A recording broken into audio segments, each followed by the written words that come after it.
Olá, investidores. Eu sou Eduardo Guimarães, um dos gestores do Fundo de Fundos Imobiliários da Abram. Estou aqui novamente para comentar sobre o desempenho do BCIA nesse mês de novembro. Novembro foi o pior desempenho do IFIX desde março de 2020. Uma queda de 3,6% no mês, acumulando desvalorização de 10,2% em 2021. Essa forte queda do IFIX no período pode ser explicada por três principais fatores. O primeiro é a inflação alta e persistente. O segundo é a elevação das taxas de juros, tanto o curto prazo, taxa Selic, quanto os juros reais de longo prazo, as NTN-Bs. E o terceiro fator, a recuperação econômica no pós-pandemia, está mais lenta do que o esperado. Não à toa, recente agora o Banco Central elevou a taxa Selic em mais 150 pontos base.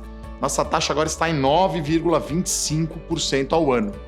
Mas no setor imobiliário, o mais importante são os juros reais, o retorno acima da inflação. E esse título é a NTN-B. Como eu já falei, o IPCA+, a gente pega aqui o vencimento mais longo, que é 2035, então a taxa teve uma redução de 0,36 pontos percentuais. O mês de novembro encerrou com IPCA mais 5,13% ao ano. Um pouco de alívio para os fundos imobiliários nesses últimos dias do mês de novembro. Com isso, o retorno de dividendos do IFIX ficou em 11,2% em novembro. Vou falar um pouquinho agora do desempenho por setor dos fundos imobiliários da carteira do BCIA. No mês de novembro, como foi um mês mais negativo, praticamente todos os setores tiveram queda, sentindo o impacto da taxa de juros mais alta, principalmente os fundos de tijolo. E aqui eu destaco três setores. Shopping centers com queda de 8,2%, os galpões logísticos desvalorização de 5,9% e as lajes corporativas que tiveram queda de 4,9% no mês. Por outro lado, mais uma vez o setor que teve o desempenho menos negativo foi o de recebíveis imobiliários, os CRIs, uma queda de apenas 0,9% no mês, bem menos do que a queda do IFIX, que foi de 3,6%. Falando um pouco agora do desempenho da cota do BCIA, A cota foi uma desvalorização de 3,41% no mês, um desempenho 0,23 pontos percentuais acima do IFIX.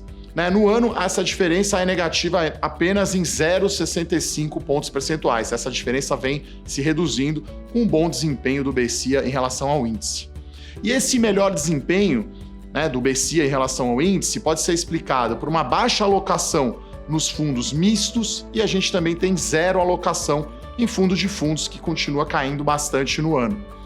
Por outro lado, claro, o destaque negativo vieram dos shopping centers, que eu comentei com uma queda forte no mês, e também dos setores educacional e de agro. Falando agora então da carteira do BCIA, dos quatro principais setores, como que está a nossa distribuição na carteira? Então, os recebíveis imobiliários é a principal posição, esse setor tem 45% do patrimônio do fundo. As lajes corporativas, a segunda posição, com 23%. Galpões logísticos com 15% e shopping centers tem 11%. Esses são os quatro principais setores da carteira do BCIA. E a principal mudança no mês, na carteira, em termos de setores, justamente foi o aumento da participação dos fundos de recebíveis imobiliários, os CRIs. A gente aumentou de 41% para 45% do total. E aí a gente reduziu os fundos de tijolo que eu já mencionei. Então, esse novo aumento de participação aí nos CRIs, a gente já vem aumentando ao longo do ano, o principal objetivo é reduzir risco para proteger o seu capital e o patrimônio do fundo nesse momento de maior volatilidade, porque temos inflação alta, elevação das taxas de juros, principalmente Selic. Falando agora do desconto que o fundo negocia na Bolsa, o BCIA é um fundo listado, então a sua cota de mercado está sendo negociada com um desconto de 18% em relação à sua cota patrimonial.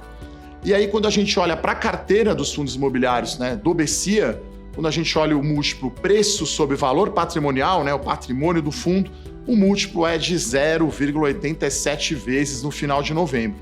Então, o que quer dizer? O valor de mercado da carteira dos fundos imobiliários está com desconto de 13% abaixo do valor patrimonial desses fundos. E se a gente for olhar só para os fundos de tijolo, esse desconto aumenta, ele é ainda maior, ele passa a ser de 23%. Então, o BCIA tem uma dupla camada de descontos aí nas suas cotas, né? Como eu expliquei, 18% é a diferença da cota de mercado para a cota patrimonial do BCIA e os ativos que o fundo investe estão sendo negociados 13% abaixo do seu valor patrimonial. E aí, falando uma notícia boa, né? Um aumento dos dividendos recorrentes recebidos pelo BCIA.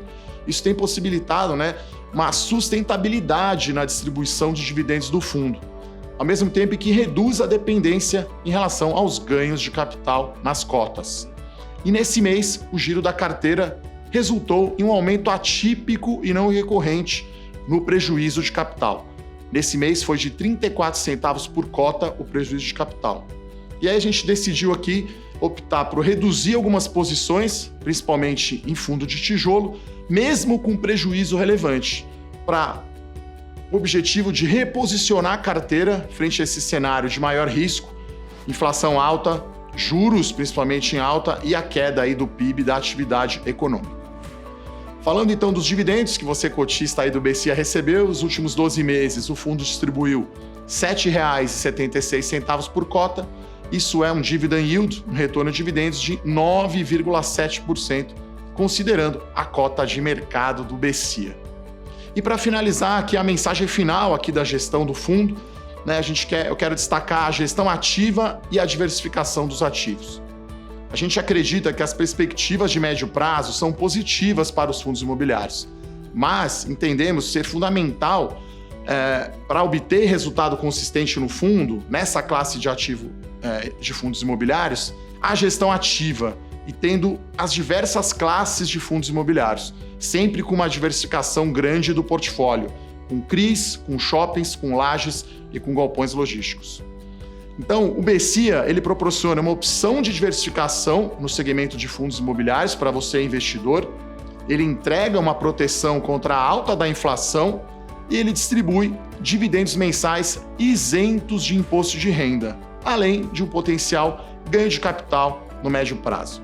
Eram essas as principais mensagens que a gestão da Bram queria passar para vocês nesse mês sobre o BCIA.